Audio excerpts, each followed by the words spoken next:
Hello and welcome everyone, I am Madals and this is another StarCraft 2 England cast. Now today guys, I have got game 2 of a best of 3. It is from the Russian StarCraft League and it is between Liquid's TaeJa, the red Terran player in the lower left position, and of course Rock's ABVER, who is the purple Zerg in the top right. And if you have not watched game 1, then seriously guys, get back onto my channel, pause this video, open a new tab, find my channel, find game 1, watch it, because TaeJa went boss mode. Like seriously, he was like, nah, I'm playing for Liquid, I'm gonna win this shiz, and he just went and won it. So it was super fun to watch. It won't take you long either, so just gonna give that a watch. Anyway, game 2, what can we expect? Well guys, seriously, this is Cloud Kingdom. I quite like this map. I think it's a bit awkward for Zerg in all honesty, because while your natural base is okay to get, a really common opening for Terran at the moment, and my personal favourite Terran opener against Zerg, is of course the one barracks command center. That means that you're on equal bases, and you have to start thinking about this area and your third base. And this third base on Cloud Kingdom for Zerg is awkward because you got this entrance, you got this entrance, and you've also got this entrance up to your natural. And if you're trying to defend this with just Zerglings, for example, look at how far you've got to think about. If some tanks just come rolling up here, siege up along there or over here, you got problems. And you can then at the same time have a medevac drop come in and start harassing you who knows where, and it's just generally not fun. But ABVER going for a 15, no, it's a 14 pool actually. So that 14 pool, purely because of what happened in game 1, he's clearly slightly concerned about what could be hitting. He's also sending these overlords off in a different pattern just to keep an eye out on what's going on, make sure there's no proxy racks or anything like that again. And well, this is all pretty standard for the moment. I definitely think TaeJa is going to be going for that one racks command center build. I think you're crazy not to. It is just so good. Ultimately, it is because it means that you are on equal bases, and the Zerg, if they don't go for that third base, have to try and do some two-base pressure and do some big damage, which is not something that is easy to do as Zerg, because Terran, they just wall up, they turtle, and then you can't really get in, and it never has ever worked out as far as I've seen. So anyway guys, there we go. We've got TaeJa bringing that SCV down right now. He's going to plant down that command center shortly. And there we go, literally 400 minerals and bang. The reason that SCV came down prematurely is because basically when you get to 100 minerals before what you need, and then you send the SCV and it times it just about right to get there when you do have enough minerals to build your expansion. Anyway, the expansion down there at the moment, and there's a lot of Zerglings. Clearly ABVER is very, very concerned about not killing that SCV. That is what ABVER is very concerned about. That SCV was just like, I'm gonna die. Oh, I'm not dying? It's like literally someone like just pulled a gun on him and was like, I'm gonna kill you, and then just kind of walked off. And so the SCV is miraculously going to survive, but we're going to see some pressure put on here by ABVER, and I think this is a good move because, well, there's not much here at all. A bunker on its way down, but I don't think that bunker is going to complete in time, not before these SCV get in. A second barracks getting built, though, and now that may actually give that bunker time to finish. The Marines are taking some big damage, though, so even if the bunker does finish, it would appear that the SCVs, that the Marines are going to be dead before they can do anything. And, well, now we're going to see some damage. Of course, the SCVs are getting focused first, a repair going off on the bunker. And now the Marines do have to be careful. That supply depot was down. Oh my god. Now we've got the Zerglings in your main base. SCVs v Zerglings doesn't go too well ever. One Marine in one bunker, that's okay. But these Zerglings have now got trapped in. They are going to get some SCV kills though if they do focus some down. Of course, Marine is the bigger issue. And, well, actually great control by TaeJa. He lost hardly anything there at the moment. 4 SCVs were killed. And now all of these Zerglings are getting finished up. Of course, production of that command center has been cancelled. But just a flood of Zerglings following this up. And I'm not sure I agree with that because that bunker placement is amazing. As you can see, blocked in between the barracks and also obviously the environment, and that basically means that the Zerglings can't get a very good surround, and it will be quite difficult to deal damage. Following this up, a lot of drones coming in from ABVER. ABVER, of course, has got his natural base up. He's got more overlords coming over. He's sending the drones to transfer.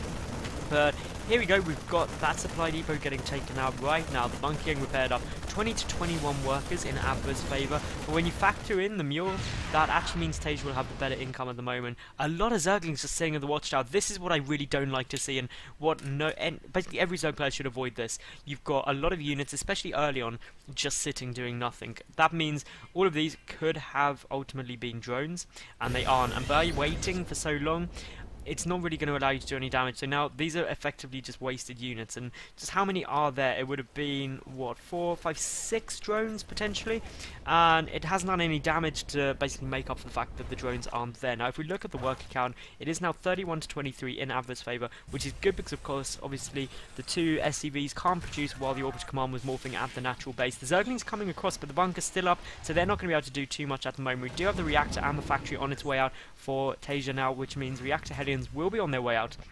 Of course, that gives great map control. One creep tumor down. I'd love to see some additional queens. I am a really big supporter of getting creep spread only queens. I think it's such a useful thing to do because ultimately you get that creep, you get it all across the map, and by about the 12-minute mark you can literally cover half of the map in creep, and that is just such a valuable asset to have that it really can make the difference to your game. Anyway, the Baneling Nest on its way out. We do have the Roach Warren coming as well. That means Roach Baneling, and that is probably one of the strongest mid-game 2-base plays you can do, because obviously the Banelings knock down those bunkers, they knock down the supply depot wall-offs, they melt Marines, and then you've got Roaches just there to clean up the rest as sees fit, and obviously also to deal with the Hellions. It's just a nice build. We do have a Starport coming down, the Tech Lab there as well, the double barracks going into double reactors, so what I'm most likely expecting is reactor Hellions with Banshee. The Banshee obviously will come and poke into the main base, meanwhile the Hellions will come in the front. Another reason to have more queens, because the queens do very well against those Hellions and also against the Banshees, so it just makes you more secure, it makes you safer. But I think I've pushed the point enough. Anyone who regularly watches my channel will know that. And of course, if you don't regularly watch my channel, do subscribe, because I get new top level games up every single day of the week. That's Monday, Tuesday, Wednesday, Thursday, Friday, Saturday, and Sunday. So you can really get your fill of StarCraft. Anyway, we do have a big lot of units moving across now. 9 Banelings morphing in. There's the 10th Baneling morphing. And these Hellions are going to see everything. Oh my god. That was the greatest timing on moving the Hellions out I have ever seen. A lot more Banelings morphing in though. That is a stupid amount of Banelings. And against purely Marine Hellion, obviously those Banelings are going to be so potent. The Zerglings and the Roaches, they're going to give the backup needed. The Marines on the high ground though will be able to pick up quite a lot. More Banelings morphing in, and this is just so many Banelings right now. ABVER needs to deal big damage here, and it looks like it could be able to, because just look at the amount of units right now. But the Banshee is there. Nothing that can shoot up means that basically time is really on TaeJa's, on ABVER's side, because obviously that Banshee will eventually kill everything. So many workers killed though, 24 dead straight away, and of course it looks like that natural command center is going to fall. It does lift at like the last second, but it needs to start flying over to the SCV so they can start repairing. All the Roaches will now get cleaned up. We do have more Zergling and Speedlings coming in, but for the moment that base looks like it's going to be okay. The SCV does need to start repairing it though very quickly, otherwise we could have problems. But wave 2 of this push is coming in, but it's purely Zergling at the moment, and with so many Hellions on the field, as long with all the Marines and everything, I don't think it's going to be as potent as ABVER May 1. Now of course ABVER is only 7 workers ahead right now, but here come in the Zerglings. Now if I was ABVER in this position, I would focus down that orbital command, because that is what's going to lose you the game unless you can pick that off quickly. And of course trying to engage the units directly isn't really going in his favour. He's trying to pick off a couple of SCVs, but he may get 1 or 2 kills. The Hellions ready for a counter-attack though. The Banshee trying to poke and prod its way, and there is no cloak. That Queen will win the fight, especially once the second Queen comes in. But the second Banshee now there, well, one Banshee gets picked off. That was a bit of a control mistake in my opinion. But here comes the Hellions as well. Well, this is a good counter-attack from TaeJa. This is such an aggressive play from both these players. 4 crawlers are coming down at both mineral lines, trying to deal as much as they can. The Hellions get cleaned up by the Zerglings. That's less than ideal. And of course now that Queen should be able to deal with the Banshee. TaeJa will not have done as much as he would have liked to have done right there. 30 workers killed compared to 2. That means ABVER is still ahead by 4. But once you factor in the 2 mules from the 2 orbital commands, that does actually put TaeJa ahead. He is now getting quite a few medevacs out. He's getting the tech lab on the factory ready to start the tank production, obviously taking him into the mid-game of Marine Tank Medevac, which is ever so strong. Lair finally on its way out for ABVER right now. That lair timing will allow him to, of course, get out the Infestors. They're going to be one of the most critical things. Also, he could possibly go for Roach Speed, more likely Baneling Speed, just to allow Ling Bling to work more effectively. He is getting the 1-1 melee upgrades out as well.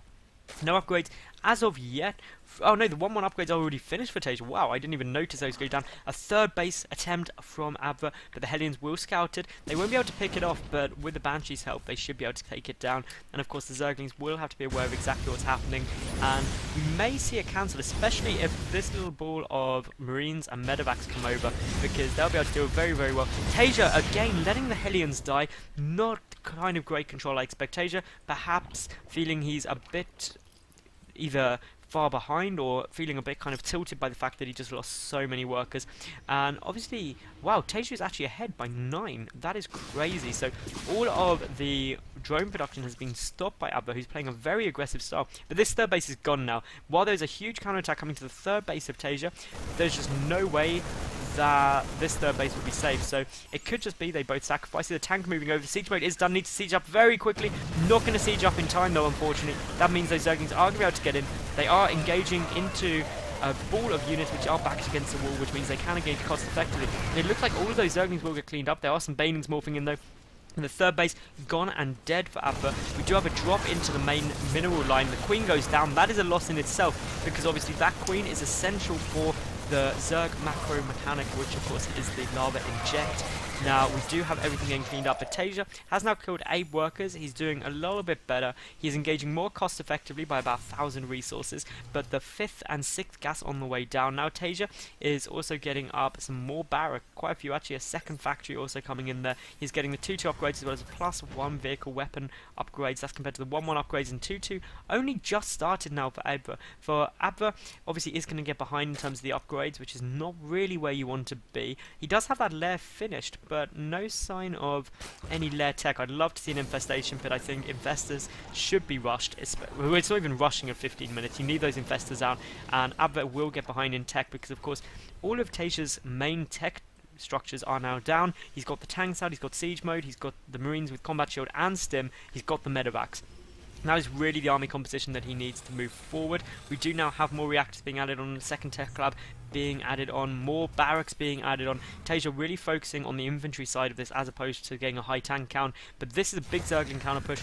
We do have the 1-1 upgrades, but 2-2 is finished now of course for TaeJa for his infantry. He does also have the +1 vehicle weapons, which means that those tanks will one-shot Zerglings and Banelings in siege mode, which is why of course as Zerg you want to have one more level of the armor upgrade compared to your opponent's vehicle attack. Now 44 Banelings morphing in. This is a strategy called the A move, where you literally just get so many Banelings, you just push across because it works. Seriously, if you've got that many Banelings, you just steamroll everything. And of course, all of TaeJa's army is out of position. All of ABVER's army is ready for a push. This could be mutual destruction right now. It could be a base race. A drop coming down in the main, though. And of course, a great transfuse down there by ABVER means he does keep the Queen up. That is what he wants. But here comes the counter-attack right now by ABVER. This is where the action's going to be.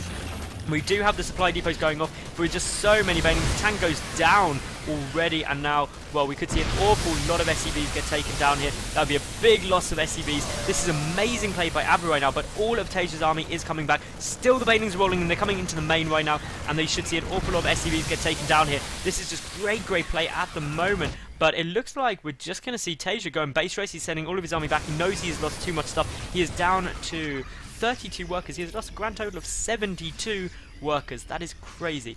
Most players don't even build that many in the average game, and top level players tend to only build that in the game. So that is pretty crazy. Now we do have a lot of overlords going down here. Of course TaeJa is just counter pushing so well. The tanks are sieged up, the Marines are taking heavy fire though, and there is the GG by ABVER. His push didn't do the damage he wanted to do, and of course TaeJa therefore takes the series 2-0, and congratulations to him. Now if you did enjoy the video guys, please subscribe. New top level games up every day of the week. Please like the video and leave a cool comment below. That would be perfect. Anyway, thank you very much for watching. I'll catch you again tomorrow, and if you want more StarCraft, flick over to my channel for the hundreds and hundreds of other casts I have done. Bye for now.